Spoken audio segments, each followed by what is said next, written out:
Welcome to Penrose Learning, where we make understanding easy. You start by signing into the Xbox profile whose privacy you want to change.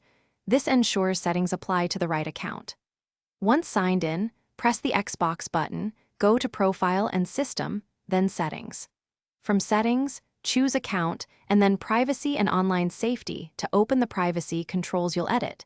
This is where you'll make the meaningful changes rather than navigating unrelated menus. Now you'll work through the categories: Visibility, Xbox Live Privacy, and Communication and Multiplayer. You can pick a preset like Adult or Child, but choose Custom if you want granular control.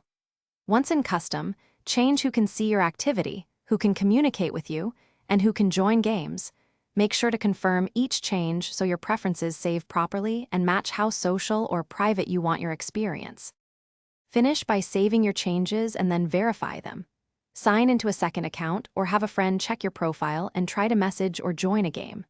For child accounts, use Microsoft Family Settings online to enforce restrictions across devices.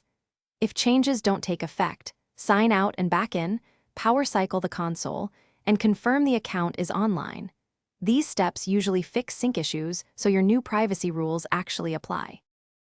Thanks for watching. If this was helpful, leave a like and consider subscribing. See you next time.